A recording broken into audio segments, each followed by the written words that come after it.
All right. You are the movie minutes guy, though. You That's are true. branded with that. You can't walk away from that one. That's true. I'll accept that one. This is the Triple Play Fantasy Basketball Podcast. Proud member of Empire Media. I'm back, people. I'm a new man. Coach Lewis got married, so I'm You one look week good, man. in the books. Thank you, man. I It feel suits you. I feel like a weight is lifted off, and I can Yeah. call my wife my wife. I don't have to go fiance or Yes. girlfriend. Yes. Just feels wonderful, and it was just the most magical day. We got great weather and lots of laughs, lots of tears, and yeah, it's a beautiful moment. So it is my pleasure to introduce our cast of distinguished gentlemen. Kevin kind of has been through this before, as he's a married man with two beautiful girls. The man with the blue check by his name, recently verified at the boys _22, Kevin Coleman. What's up? Wow. Hey, what's up, guys? I'm happy to be here. Yeah, James, there'll be a little bit more. You'll love married life, but it's definitely give and take. Let's just say that. But I'm glad to be talking about the finals here. I did not know Absolutely. you got verified. I did, Look at you, yes. celebrity. Yeah, we had a Well, celebrity. I think they've loosened the restrictions a little bit to get me on Yeah. there, but I So did tell modest. I So did tell my modest. wife, you are now married to a verified person on Twitter, and she kind of rolled her eyes and walked away. So. You're so modest. You're like Drew Holiday talking about his defensive prowess. Brad Kilgore, what's up? Talk to me. No time for intros, man. We gotta talk about Dame. I do have a question though. Did you What's see up? Space Jam 2? I did not watch it. I'm kind of torn. I almost don't want to watch it, but at the same time, I feel like I have to. So You I, have I don't to. know. I don't I'm know. I- I, I'm on an island here. I like it. I love the movie, and I everyone hates yeah. it. It's 31% on Rotten Tomatoes. It's getting terrible reviews. Some of my I have friends a are feeling bashing I'm it. gonna like it. I have a feeling I'm gonna like it, just from just me being an annoying contrarian. Like I'm gonna like it. I got random memes getting sent to me based on the statistics of the game.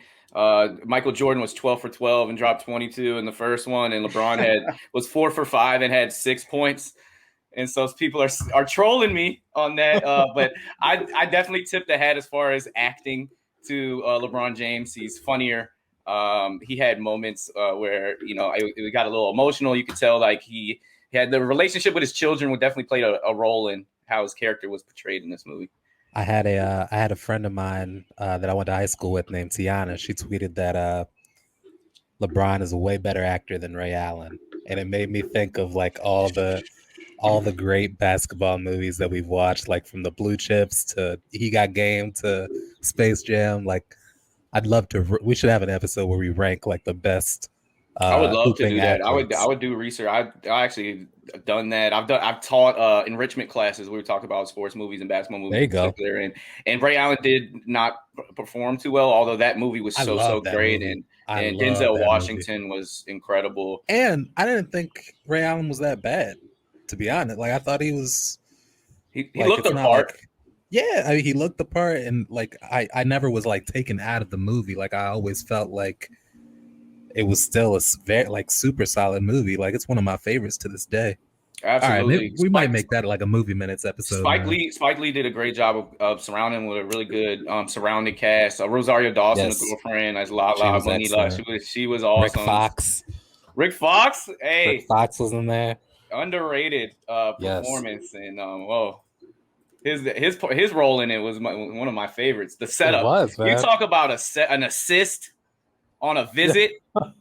Rick Fox did the best job at that. he All was right. he was a low key villain, or maybe not. Depends how you're looking at it. Lala got everything coming her way. She Yeah. deserved that. All right, let's talk about the finals, though. We had a huge game, pivotal game 5. The Bucks steal games 3, 4, and 5 last night. Just a quick, who you got going forward, and also like how did the series get to this point? The Suns looked like they were gonna run away with it, and a lot of people were hitting the Suns in 4 button. I heard people talking on the radio. I don't see the Bucks winning a game here. How'd they turn it around, and where do you see this series going, Brad? Yeah, man. So before this series started, I thought the Bucks were gonna win it. After the first two games, I was kind of worried, but not really panicking because I know Drew Holiday he just wasn't shooting well, and that's not something I thought he would keep In doing. fact, 33% going into yesterday before he Yeah, blew up. yeah. So and the people he was getting like a lot of comparisons to Eric Bledsoe, and they're just not the same because Drew Holiday can literally control the game via his defense, and that's Bledsoe's a great defender, but he's not Drew Holiday great. So I really think that the Bucks they lost those first two games off the strength of not playing at home and Drew Holiday not being himself. And when they got back to Milwaukee, Drew Holiday started perking up. Chris Middleton perked up in a big way. I honestly think we're seeing the Bucks at full strength, apparently, like basically how they were playing all regular season and through the playoffs with their best stars playing like stars, and now that that's happening, and even though I respect Chris Paul and I think he's a great point guard, I think even at his best, him and Devin Booker aren't enough to overcome the Bucks' big three. So I still think they're going to take it. I don't expect them to win this next game, but I do think they're going to win it in 7, and I'm looking forward to watching it, man. And I know a lot of people would argue that the Suns had the better big three coming into the series and looked that way. And it's a fair argument too. Oh yeah, you could definitely go that way, especially the way that DeAndre Ayton has played in this playoffs. He's been incredible. A man. Even his bad games, he's been incredible. Yeah, yesterday he played well. But there is something about Giannis factor against him that he's matching up. He's going at the rim and dunking on and blocking him, and he hasn't seen this type of athleticism in big man heads up yet in the playoffs. And they keep double teaming him because they have to, and then he's just kicking it out to the open shooter. Like they just got a beautiful structure in Milwaukee, man. And to piggyback off one thing that you mentioned before I pass it over to Kev, and that was just to highlight Drew Holiday's dominance defensively. And yes, he got out the shooting funk. We mentioned 33%. And then yesterday in game 5, he shot 12 for 20. He had like 13 dimes. But according to Second Spectrum, he's matched up with Chris Paul or Devin Booker 268 times, averaging 22 points per 100 possessions. All other defenders are averaging 40 points in those 100 possessions. So it just shows the elite level of defense he's playing. He's forced the point god to 10 turnovers. He's forced Devin Booker to 8, and including stealing the game from him last night. That's a great stat, Coach. I stumbled across that this morning, and I'm not too surprised, but just it is eye-popping how much we talk about, the offensive prowess of players, but there are two sides to this game, and defense should get honored as well. Kevin, I'm sorry, I don't want to. I'm really hogging the mic here, but I just wanted to say one more thing. Like, I've never seen Chris Paul be this passive. Like, it's almost like I almost wonder if he's like hurt and he's not saying something because he's like not like I'm watching him drive to the lane, like do the Steve Nash where you have an open layup and you keep dribbling along the baseline waiting for a cutter. Like that's strange to me. He's not that kind of player. Something does look off. His handle is not on his string. There's a little rust. Some looks weird. So I don't know. We'll find out in time. Like we found out, Tom Brady's been playing with a torn MCL or whatever. But yeah, but we found out not to make excuses for injuries just because it's so part of the game, especially when it gets to this point into the finals. Kev, we've been waiting to hear from you. Yeah, to Brad's point, like that's the shit I used to do as a sophomore on the varsity team that used to piss my coach off. That's like some stuff that you see Paul doing. You're like, what are you doing out there? Yeah. When I was looking at like just the numbers and the stats, I mean, everything points to like the Suns should be kind of leading the series. They're leading a lot of categories, and I think they're leading 3-point percentage, 40% they're shooting from 3, 86 from the free throw line compared to 69% from the Bucks. And I think that is like two things you look at. You're like, man, why aren't they doing better? I think it just comes down to like you talked about, I don't like Chris Middleton, but he's been playing very well. Coach has been on me about Chris Middleton, so I got to give him. Hey, you know what? He's a dog. He is him and Drew Holiday. him and Drew Holiday have been playing well. I think Brook Lopez sneakily has been okay. Even like Bobby Portis comes in and gives these guys some minutes this series, which is good to see. And then on the flip side, the Suns just, like you said, if Paul's not going to play to that elite level, it's going to be hard for them to win because they don't have the depth, I don't think. Ayton's been fine, but Ayton's a different piece. And when you have Giannis guarding you, who else is going to step up? Bridges hasn't really been that guy. When you're looking at Jay Crowder, he got quiet after the Clippers, So I don't see anybody else stepping up. Chris Paul's going to have one of his point guard games in the game 6, or I don't think they're going to win. I think it's not going to go 7. I think I said the Suns in 6. I was wrong. I think it could go 7, but Paul's got to step up. But shout out to Booker. Booker's been straight up balling. Incredible. I want to say one thing. 40-point games in the final. No one's ever done that and lost both games. I want to say one thing about Budenholzer, man. Like, he's always gotten a bad rap for not adjusting. Let's talk about it. Yep. And that's rightfully so. Like, in the past, he has not adjusted, but this season he's adjusted on the fly, and it's shown. And one thing in particular that really kind of irked me, and I didn't understand it, was he wasn't giving Brook Lopez like 30 minutes a game, and that was killing me because he can really stretch the floor, he can shoot, and he's like the only one that can guard Ayton. But doing the whole small ball thing has really worked for them because they move quicker, they have more fast break points, everything's more open, they're shooting more threes. Like, it's almost counterintuitive, but it's really worked. So shout out to Budenholzer, man. Yeah, I wanted to piggyback off that because I definitely wanted to mention I remember in the series against the Nets, national media's talking about he's probably the worst head coach left, and I think he's really silencing some of these critics now because he did 2 huge things. One, we're switching now. And so he got players. They got some players around. They got Holiday. They got PJ Tucker. Now they're switching everything. So that's a whole different defensive scheme that works into the playoffs. And then offensively, and it hasn't been shut down yet, is Giannis as the screen guy. Giannis as the screen guy is unstoppable.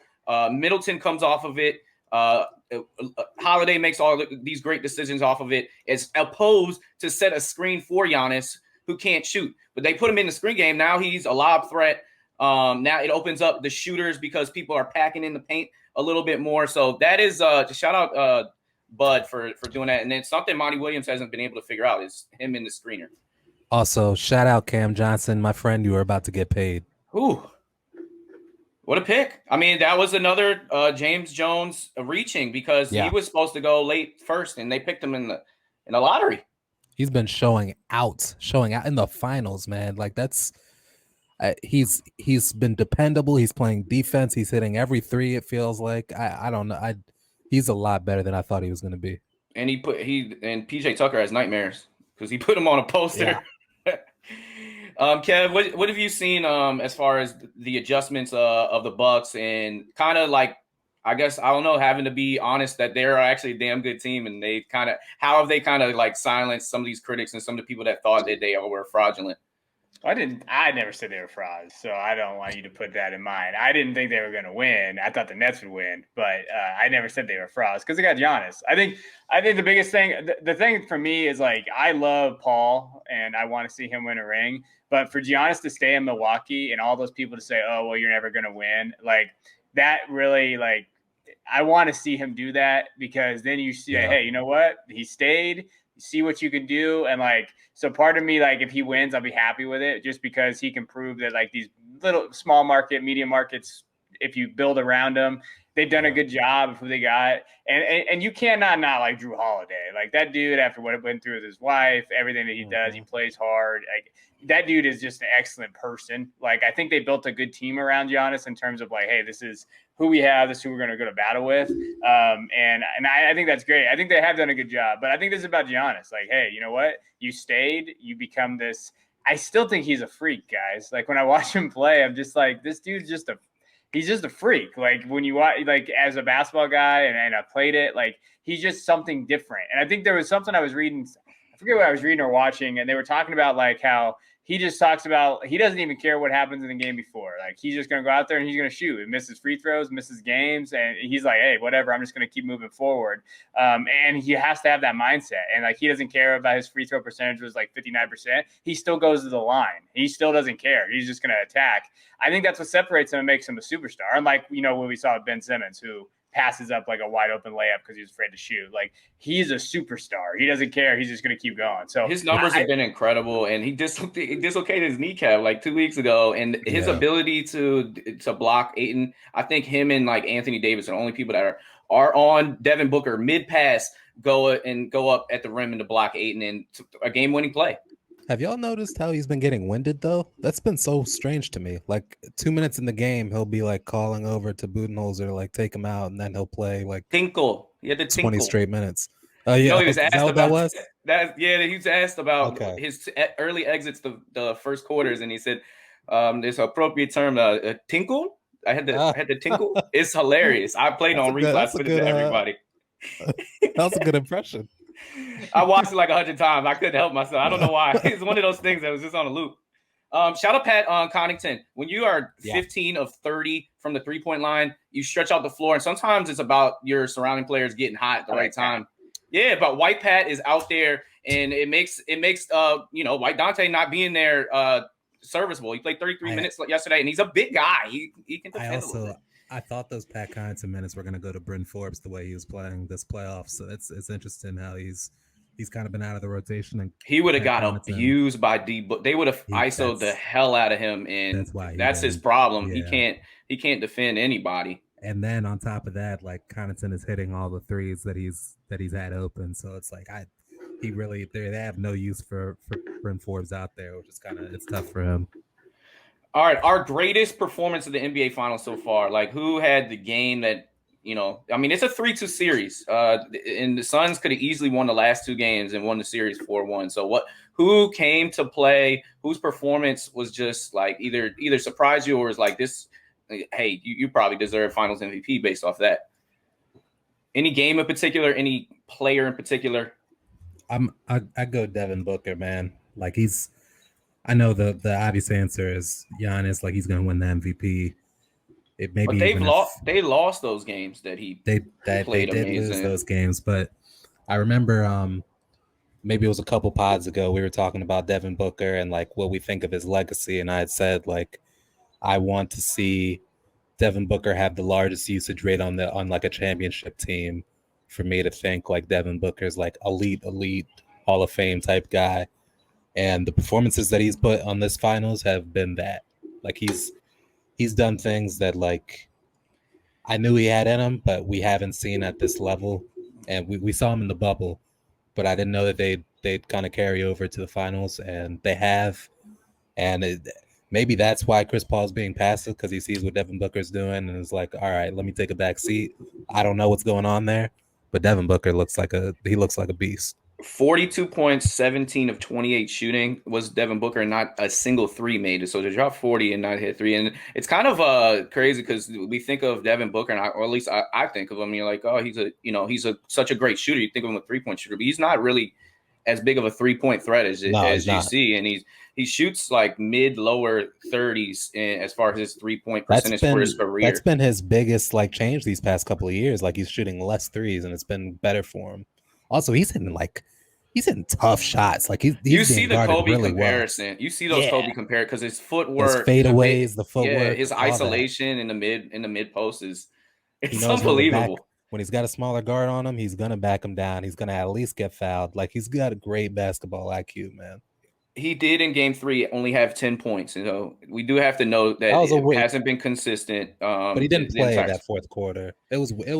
That was a weird. Yeah, it was a 20-point blowout. My performance is Chris Middleton. What Chris Middleton did in Game 4, dropping 40, having 10 points in the final 2 minutes. It's really just they put Giannis in the screen action, and he rose up one-on-one and hit some cold-blooded mid-range shots that it really just deserve a nod. You go 15 of 33.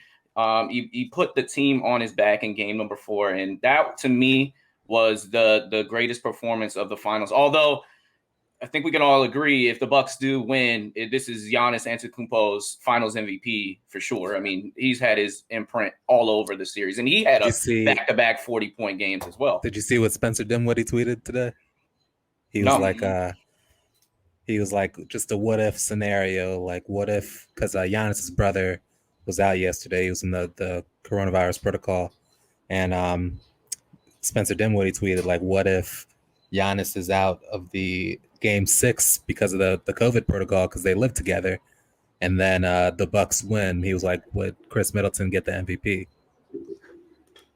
Thought that was interesting. But he wouldn't. Well, if he misses the game and they win and Middleton drops at least 30, then I think, yes, he would get it. But you think so? I don't think he would. But this is a whole what if Giannis doesn't play. But regardless, if you can beat the Suns without Giannis, man, I think that gives you the nod there, because every game is so important. That. And it's not like he's been bad, like you mentioned. Like he's been a critical piece. Anything else y'all want to touch on the NBA Finals before? I think we all have the Bucks winning Game 6. I think it goes 7. And you say the Bucks win in 7? I think Bucks in 7. All right. So I was with somebody else here. I was with Suns in 7 to start the series. But I think that Milwaukee puts it away at home. I think they really see the urgency of getting that win at home and how much home court bodes. I mean, yes, they stole one in Phoenix, but the game that was, they were down 1 point when Drew Holiday stole the ball from Devin Booker and threw the lob. So that game was in the balance. And the Bucks have been finding ways to win in the end. And that's kind of what the difference. We saw it against Brooklyn, and now we're seeing it here in the NBA Finals. So this is definitely a deserving champion if they do cut it down. But I'm not counting out the Suns. They could win Game 6, and then Game 7, that's momentum in their home territory. This is what the NBA Finals, this is what we wanted as fans. Everyone's disappointed LeBron's not in there. This has been a great NBA Finals. It really has. It has been. All right, switching gears a little bit. We're going to talk a little Team USA. Team USA, Bradley Beal, health and safety protocols. He is now out of the Olympics. He was a starter in the All-Star game. Now he was a starter on the Olympic team where he was going to be. He's out. Kevin Love is out. He's still dealing with that kind of the calf thing, or maybe they just saw him and he just didn't look good. And they're like, we got to get someone else. They pick up Keldon Johnson, who has been with the team this entire time and plays with the San Antonio Spurs. Of course, Greg Popovich is the head coach. And they also pick up JaVale McGee. And there's a lot of backlash on both of these pickups. And a lot of people are looking at maybe other options of more higher profile players. Brad, what's your takeaway? Do you like these two guys? And what's kind of your opinion? I thought it was a brilliant pickup. Like it shows me that they're not being like alarmist over at USA. Like they're saying, okay, what's been the problem? It's not our scoring. It's that we need to adjust to the FIBA rules. 2, we haven't had a lot of time together.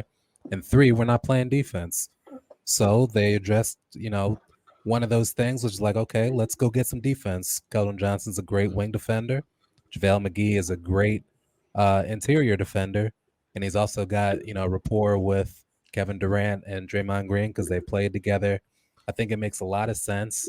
They're going to have Devin Booker. They're going to have Drew Holiday. They're going to have Kris Middleton all come over after the finals. Like, I'm not worried about Team USA at all. These are some of the best players in the world, and the other teams are just going to have other great players kind of sprinkled among the rest of the tournament, whereas USA has them all together. So I'm not really worried. I think this is going to be a gold medal team. I agree. Kevin? Yeah, we did a whole thing on them, and we talked about what they were missing. I would have liked them maybe to get a bigger name just for fun, because if I'm going to watch the Olympics, I don't want to watch the Olympics for, JaVale McGee. I want to watch it for Trae Young or these other guys. But I think it's okay. But like we questioned Popovich on the YouTube series, if you haven't checked that out. Like, I worry about them being able to fit these pieces together. And I worry about, like, hey, we talked about Devin Booker, Drew Holiday, those guys coming later. They're going to be tired if this thing goes 7. Like, we could be looking. I think it's going to be tougher. Like we talked about that France game first. If it goes 7, that game would be on July 22nd. The first game in Tokyo is the 25th. That's 3 days later, and it's all the way in Japan, and it's against France, probably our stiffest competition. They're young though. They're young. It's not like LeBron coming over. That's true. No, I mean, that's true, but you got to be worried about that COVID protocol once they're partying after they win the NBA Finals. But I will say it's okay. Like, I don't mind it. I think that, like you did, we talked about them needing some size. I think McGee gives them some size, and it'll give them that kind of. He might actually fit pretty well for FIBA in the Olympic competition. He fits pretty well. Grabbing those boards off the rim. Yeah, he'll fit well. Like, I think he'll give him that defensive stuff, rebounds, the goaltending, not goaltending thing. Like, I think he actually is a weird piece, and everybody seems to like McGee a lot. So, like, maybe that could be the guy that they kind of like, oh, he gets him going and stuff like that. Maybe that glue guy. So I don't hate it. I still think they're going to be in a little trouble, but we'll see how that plays out. Oh, and he's a proven NBA champion. That's true, Coach. But to your point, Kevin, like when I say I think this is a gold medal team, I don't mean it's going to be easy. I don't think they're going to blow teams out. Like I think you're right about that. This is gonna be hard, and they're going to have some ups and downs. Yeah. But I think the days of the USA blowing the rest of the world out by 30, 40, 50 points it's over. Like the league is. We've got look at Nigeria, for instance. They had like eight NBA players on their team. Like the league it's really gone global, and you can find tremendous talent everywhere. Look at Wemby in France. Like he's not even on France's FIBA team. He's on their U19 team. Yeah. And he's probably their best talent. He's going to go number 1 overall in 2022. So it's you're right. It's not going to be easy. Yeah, I seen him go heads up with Gobert, and he was giving him some buckets. He's giving some probably 7-3. Can really shoot the ball. He's very in hell, man. Very intriguing prospect. I like Chet a little bit better, but no. Yeah, I like Chet a little bit better, but I think so. My takeaway from the 2 pickups is, I would want to see some bigger names, but this might be the best fit for Team USA. You only have so many minutes, and Kevin Durant don't want to come off the court. Damian Lillard don't want to come off the court. And why would you? So you get role guys. You got JaVale McGee, who is, I honestly think this was a matchup for Gobert thing. We didn't. Our biggest guy is Bam and Draymond Green. We really needed to match that size, and JaVale McGee has gone heads up with Gobert many times. He runs the court. He's been a really good teammate. He was electric for the Lakers in the bubble when there was no fans and stuff. Him and Dwight Howard going crazy, but he really does actually give you some good minutes, and against a certain matchup like Rudy Gobert, I could see him play some minutes. And then Keldon Johnson, he's going to mop the floor, and he actually had been playing minutes in these exhibition games more than Darius Garland and Sadiq Bey that were actually on the team, but he was getting actually some burn. So he's playing with these teams. And we're forgetting that we have a lot of interchangeable pieces on this team. Like KD and Kris Middleton could play center if they wanted to. Like they're both 6'10", 7 foot. Like we have a lot of lengthy guards on this team. So I think JaVale is perfect for a pure interior defender, but we've also got some big guys that could play center. Yeah, at the end of the day, Kevin Durant, Damian Lillard, I trust those guys to get us over the edge, and they're healthy. So we'll see what they do on the fly. How's Slovenia looking? I haven't been watching. Has Luka been playing? Well, Luka had a 33 triple-double to put his team in, and it's the first time that they're actually qualified for the Olympics ever. So are they good? Do they look like they could beat Team USA? No. I think that was their championship that they got in. Okay, but it is. It's Luka. He's got. It's like the Mavericks. Where's the supporting cast? But who's the biggest? Who's the biggest competition? What is it like? Spain and Spain is 2 in FIBA. Australia has a good team that's played together for years and years, and they already beat it in the exhibition. And to be honest, the world isn't as strong as it always has been. France is a good team.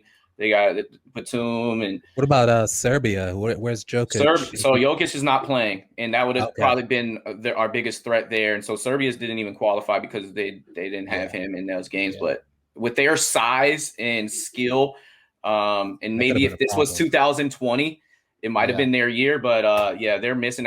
We talked about this as well. The world is kind of missing an Olympics that they could have taken advantage of with some players not going in. Like Australia has their best team ever, but yet Ben Simmons doesn't play with them.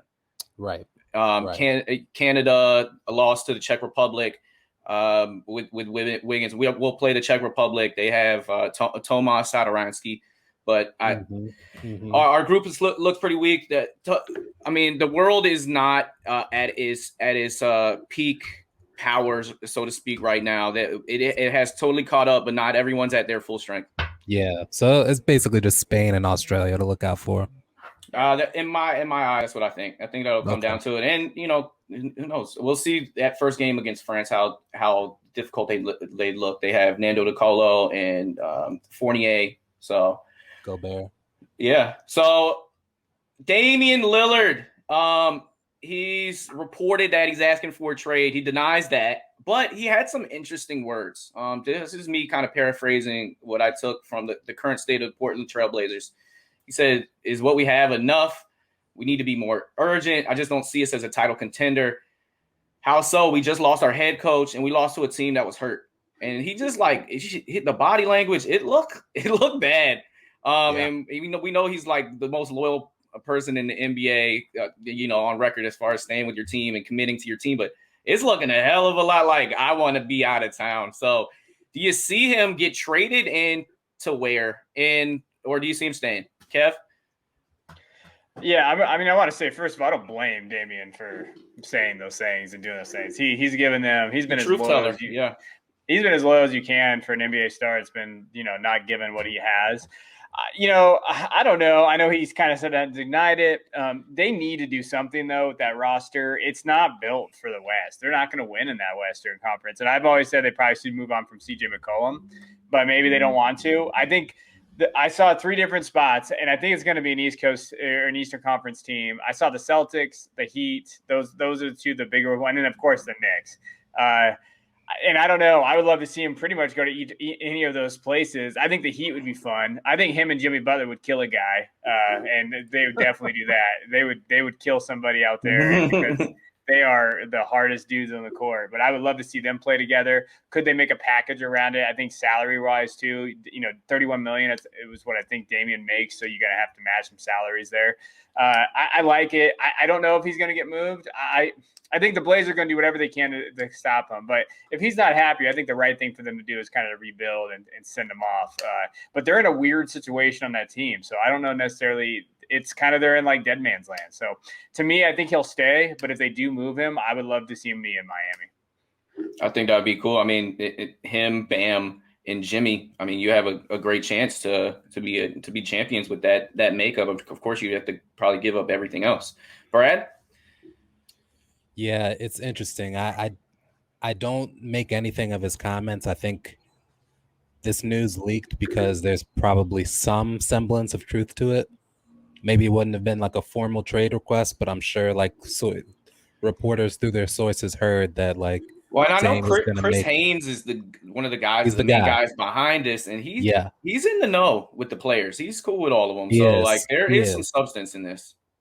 And I think he was doing more of what Giannis did when he was going into free agency. Giannis was like, look, I don't know what I'm going to do, but if I stay, you have to do this, this, and this, and show me that we could become a championship team. They did that by mortgaging their entire future to get Drew Holiday, which is coming out to be solid, right? Like that proved to be worth it. So if I'm Portland, I say, what is it that we need? Because last season – we just got Robert Covington. So, and they gave up 2 first rounds to do that. And they gave up 2 first rounds to do that. So, I don't know that they even have the capacity to really go for it. You'd have to trade some of your pieces you already have. You'd have to trade a Nurkic. You'd have to trade a CJ McCollum because you don't have the draft capital or really the pieces to go after something big. And if you trade those 2 pieces, I'm not even sure you get better. So I understand why Dame would even entertain wanting to leave, and I think he should. The only place in the entire NBA that I think would be perfect for both Dame and the other player I'm going to mention is Philly. I think Dame for Ben in a first rounder straight up is literally perfect. That's not going to do it, but why not? You can get more. This is well, first team All NBA, but that's the trade that I'm looking at too. Ben Simmons is a Hall of Famer. He's going to be a Hall of Famer. And I'm not sure. Ben Simmons is going to be a Hall of Famer. Yeah, by the end of his career, he's going to be on what, like 15 All NBA defensive teams. We gotta wait. We gotta see this out, man. The last time he was on the court, he couldn't even shoot in the fourth quarter. But that's recency He's bias, a right? career Like 15 point per game player. that's recency bias, though. Like when his Yeah, career but is said and done, he will have had like 15 All NBA I defensive just players. think it's too early to He's gonna say win some that. depoys. I don't. I think it's clear. Like he's an elite player.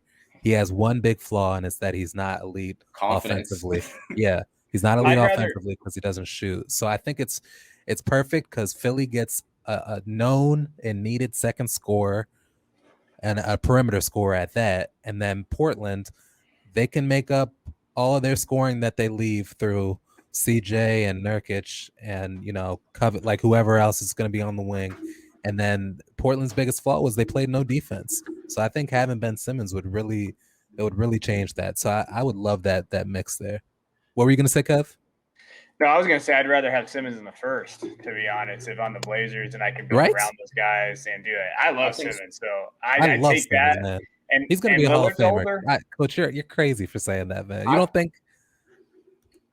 I think this is the best deal on the table. I just said it's too early to say he's a Hall of Famer. I'm not going to bet against that. I like him as well. I think he's going to be good for another 10 years, and we'll see. Yeah. We'll see what happens. But I just think it's too early just to pin that on a guy like Ben. So if I'm Portland, I want everything. So give me Ben Simmons, give me Tyrese Maxey, give me 3 first-round picks. Not one, give me 3, and Matisse Thybulle if I have to. And it is Daryl Morey who is star-driven. You have a championship window that's short. Damian Lillard is in the prime of his career. Like I said, he's in the top 10 basketball players in the world. You pair that up with Embiid, you have a chance. Coach, do you think Dame is gonna, as he is right now, do you think Dame's a Hall of Famer? Yes. I don't. I think if he doesn't play another game, he's a Hall of Famer. That's crazy to me because he's really done nothing. He doesn't have any gold medals. He doesn't have any championships. I don't think he's got a scoring title. What about him is a Hall of Famer? I mean, he's very good. He's one of our best scorers, but I don't think he's a Hall of Famer. How many times? 6-time All-Star, 6-time All-NBA. Cool. Rookie of the year. All right. I mean, he's played basically every single game that he's a 25 point per game career scorer. He averages 7 assists for his career, 1 steal. He came in, of course, rookie of the year, but he's a bona fide NBA. That's enough for all you. NBA. Yes, that's a lot. So six of the seasons he's been a top 15 player in the NBA, and you think that's a Hall of Famer? I'm not like judging you. I think that's not enough for me. What do you think, Kev? Well, is this a safe place? Because I'm going to be honest. I think Lillard is one of the most overrated basketball players in the NBA. I think he has always been. I think he's always been. I think he's always been overrated. Okay. I think he's a great scorer. I think that you're going to see what he did like in 2019 when he averaged 30. And, he's averaged those points and he's done that. And he's clutch. He hits clutch shots. I get it. But he hasn't been able to consistently get his team to what they needed to go. And that's a real thing. I mean, they had LA there. They had those different guys there. Like, that's legit. Like, I think he's overrated in terms of – that's why, like, when I hear Coach telling me, oh, he needs more, that's bullshit. I'd give it first and Ben Simmons. And if they said no, I'd be like, all right, I'm out. Because I don't think if you gave him that much – what you're getting from Lillard is not what you're getting back. So if 100%. Someone's willing to give you more, I'm out on that because I don't think Lillard's that guy. So Kev, we've been aligned on Ben Simmons forever. We both see his value. Yeah. Do you also think Ben Simmons is a Hall of Famer? Like once he finishes his career? Yeah. Okay. Yeah. So we're on the same page there. I think Ben Simmons, if he never gets a jump shot, he'll finish his career with like 15 all defensives. He's going to win some depoys. I think Ben Simmons, the only reason I'd attach a first round to it is because he's had so much bad publicity for shooting that it's tanked his trade value a little bit. That's the only reason why I'm giving a first. I can't do the Maxey and more for like all those picks and players and assets.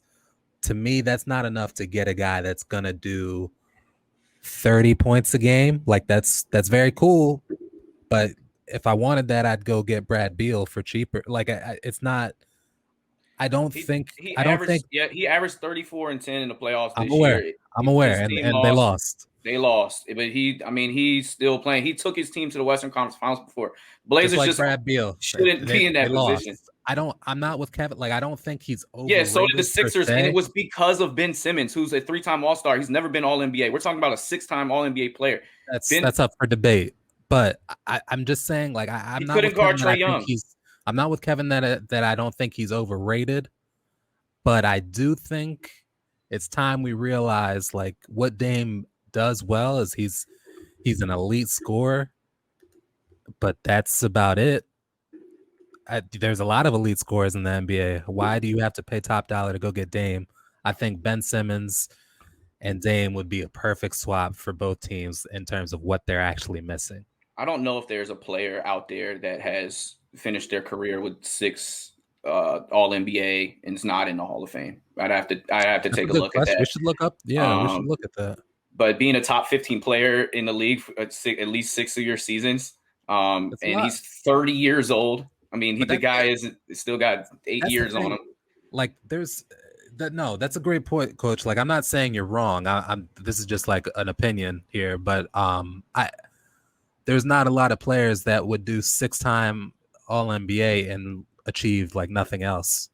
You know, like somebody else they'd have like gold medals. They'd have MVPs. They'd have more. You know, Dame, for what he does and what he came from. Like, we're talking about a dude who came out of a mid-major school, and now he's doing all this. Like, I'm a big Dame fan. I think he's a beast, but in terms of what he actually brings, he's essentially just elite scoring, and that's it really to me. And I think if I'm a GM and I say, what does Dame bring? Why do I want Dame?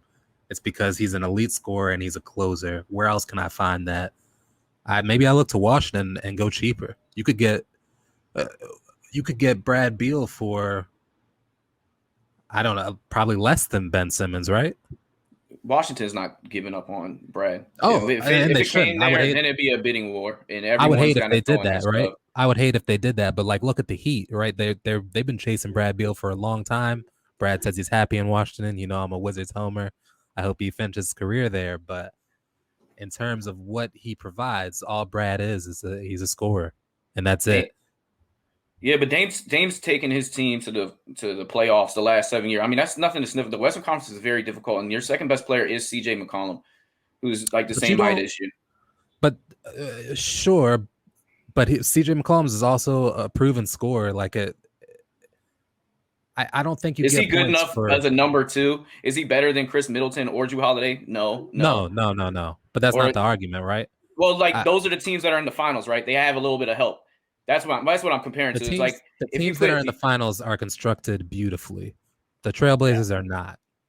Exactly, and is that his fault? Like, they drafted Zach Collins, Nas Little, Anthony Hardaway. And that's why he wants to be traded, right? And that's why he wants to be traded. Like, the team needs to be constructed better, or he needs to go. And the answer is probably that they don't really have the assets to construct a better team. So if you're the GM, you probably need to send him somewhere. So what can you get him for? And you have to think about the other side. It's like, okay, if I'm trading for Dame, am I going to have to give up my core pieces to get Dame? And which point, like, it's like, is it worth it? And the answer is probably no, if I can go get Brad Beal for cheaper.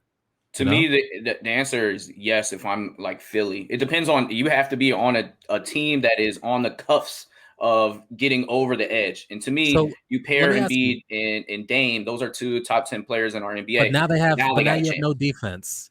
Like, people are going to want to play with that, though. But you have to give up your core to put that together. Like, all the defensive players that make Philly even threaten to be. So I would say I would throw in Thibault if I had to, but I would try my hardest to keep on him. But that's their wing stopper, him and Ben Simmons. What? Exactly. I'm saying if you can retain him and it's just Simmons, Maxey, and 3 first-rounders. So you do it, and Thibault can really be that play, because it's hard to play Thibault and Ben Simmons at the same time because neither one of them can shoot. But if you can have one of those guys on the court and be Thibault, who's getting really good experience for Australia right now, by the way, But here's because the Ben Simmons question. not playing. So, Coach, I agree with you. Simmons, Maxey, and 3 first-rounders. I would do that if I was Portland. But if I'm Philly, why give up Simmons, Maxey, and 3 first-rounders when I can probably give up, Simmons and 1 first-rounder for Brad Beal? Like, that's what I'm saying. Like, why would you do that? I don't think that because the Washington's not doing that. Washington doesn't want Ben Simmons in a 1 for Brad Beal, who's all NBA, who's much better basketball player than Ben Simmons. It's not even close. I don't know.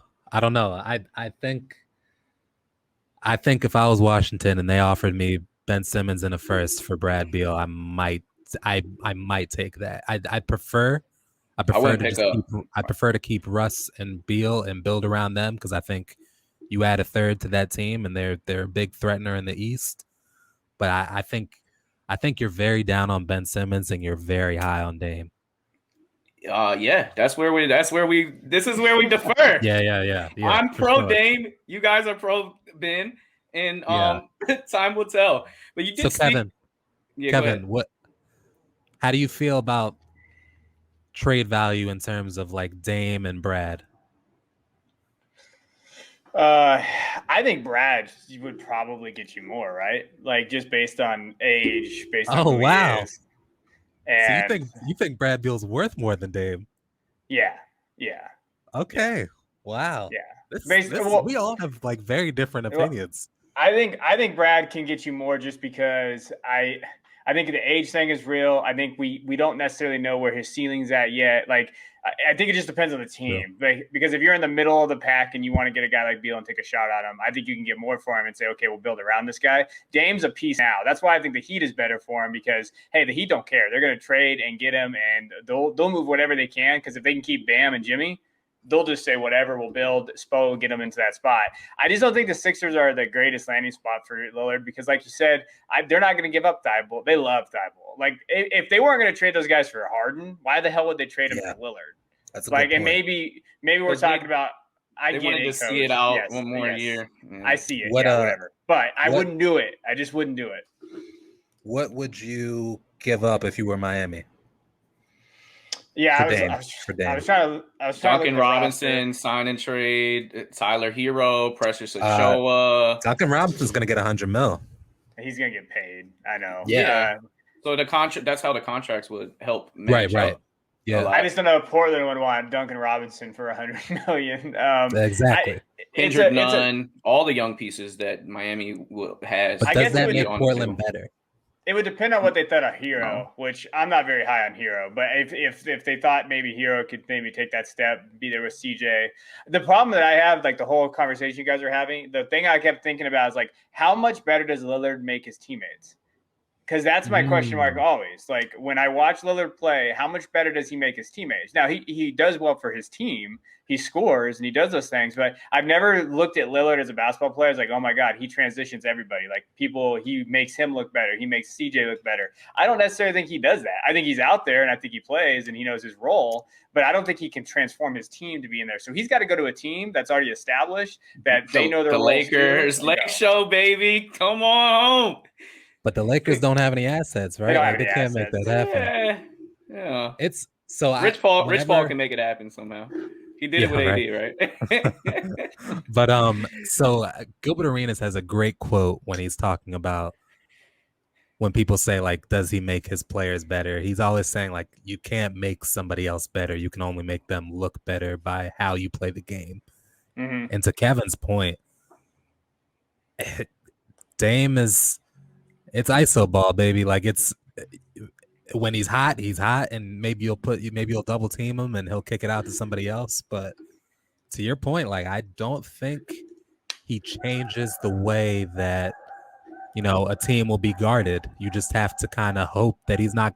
You're just gonna have to pick your poison. Like if he goes to Philly, it's like, okay, who do we want to beat us? Do we want Embiid or Dame to beat us? And you'll double that guy or play like a soft zone on those guys. Like, I don't know. Like a Ben Simmons can completely collapse a defense in a way that a Dame can't. And especially.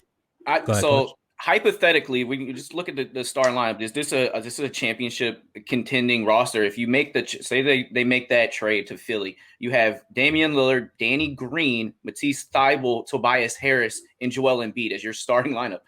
That's damn good. And defensively, you surrounding Damian Lillard, who's not a great defensive player, with four good defenders. Is it damn good though when you're talking about a Brooklyn team that has KD, Harden, and Kyrie? Is it damn good when you're talking about a Bucks team that has Giannis, Drew, and Middleton?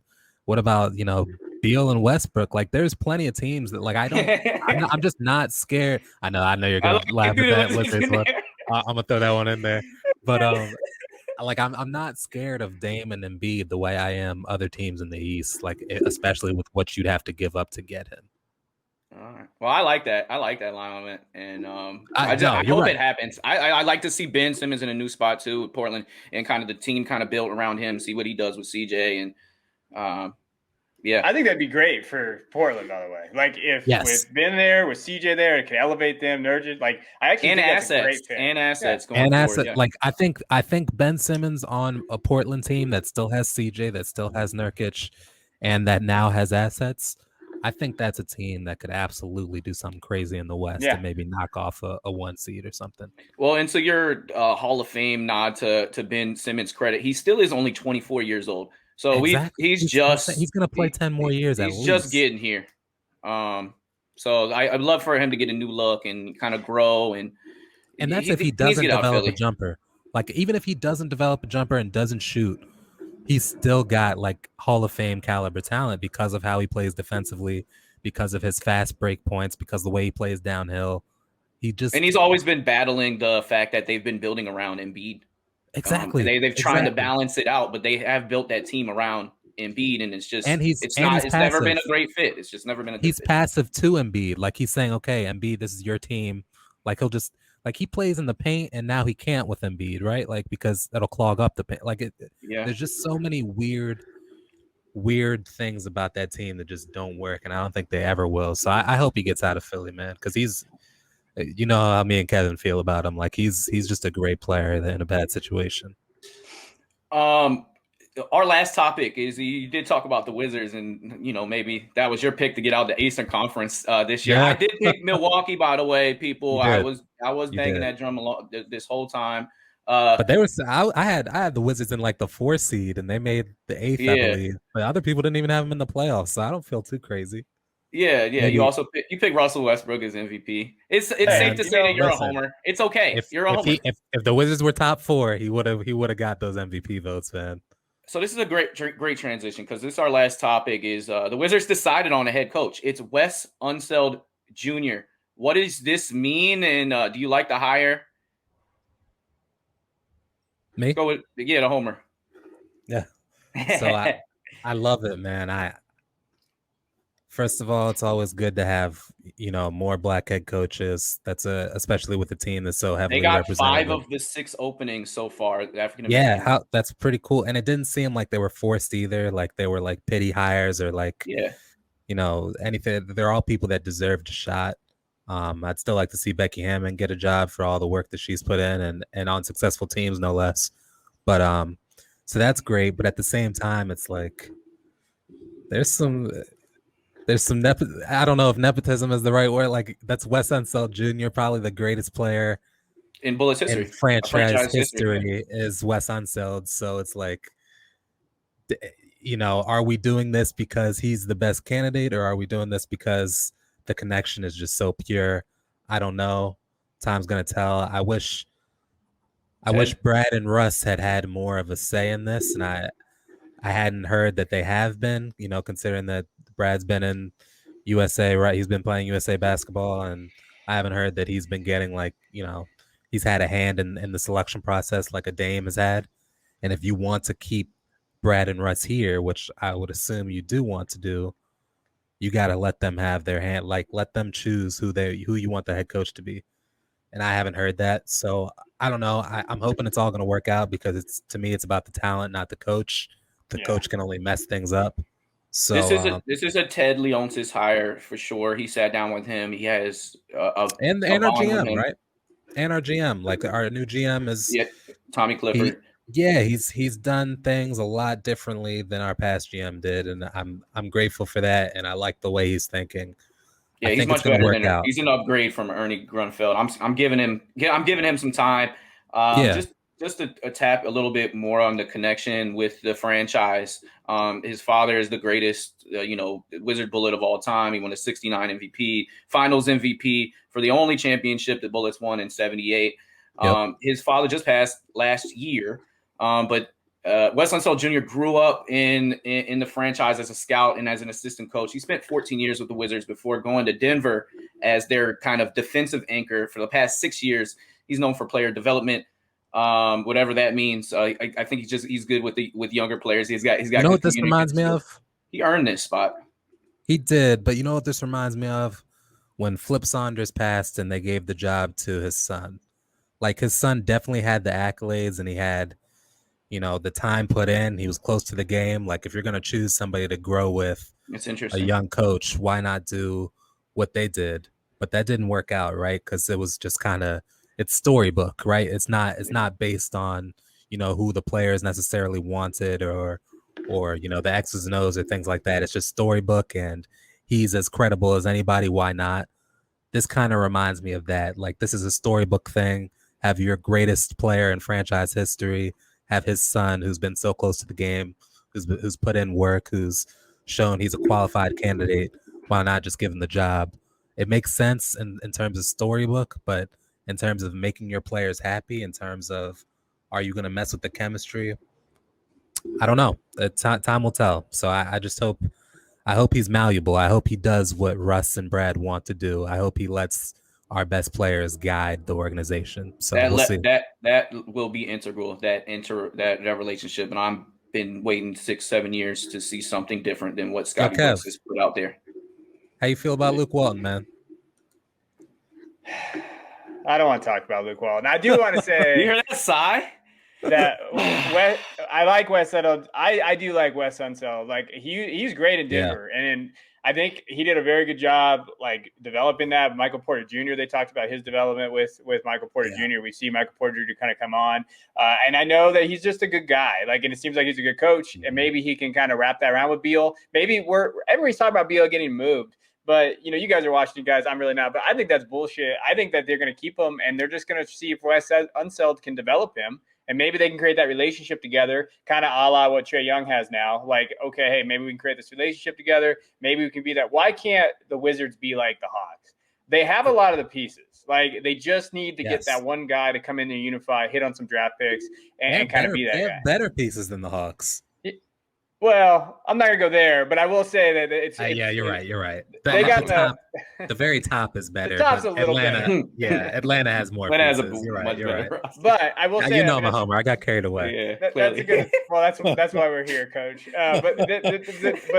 But that's kind of like, I like this hire. I think it's good for Beal. Maybe they'll have that in there and do there. Yeah.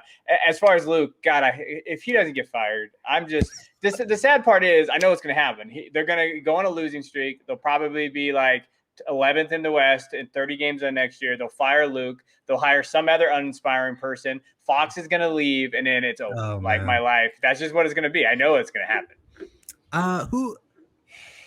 We had somebody in the group chat. We were talking about somebody's been trying to get traded to the Kings. Who was it? I don't remember. Well, that was Ben Simmons. They were talking about Ben Simmons. Yeah. Ben Simmons. They had interest. Okay. That would be interesting. I don't know that the Kings are like a Ben Simmons away, but that's a good little foundation to have Ben Simmons and De'Aaron Fox together. Sean Holmes. I don't know. It's weird, but it would be a step in the right direction. Yeah. And to the Brad thing, I think we're all in agreement. I think they hold on to him for sure, at least this next season. Now, at the end of next season, I think that's when it gets interesting because I think he has 2 years left on his contract. So that last year would be coming up. And if he's clearly unhappy, then you got to have to try to get something in return. But I think they go all in on this year.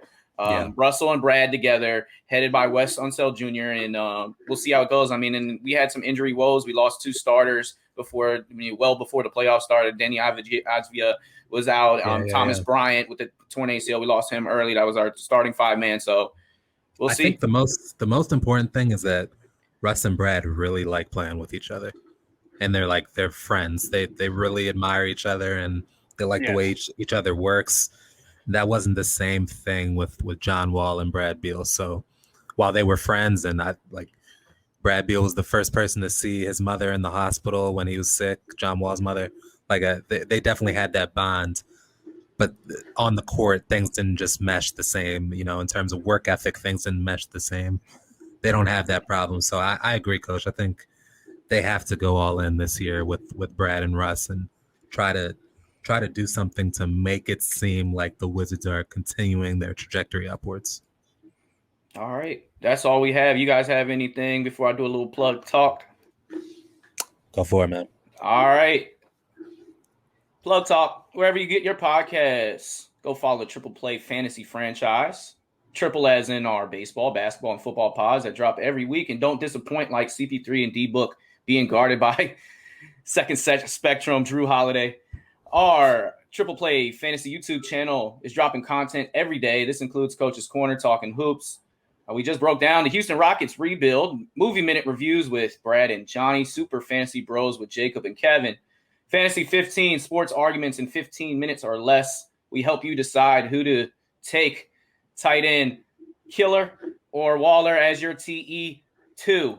Between the Scenes with Marty and Mac, a fantasy baseball show, and Fantasy Foodies, D. Mindy and his crew kick it with Stefania Bell on the latest episode, doing a little protein bar power hour. Check us out. We got everything you need.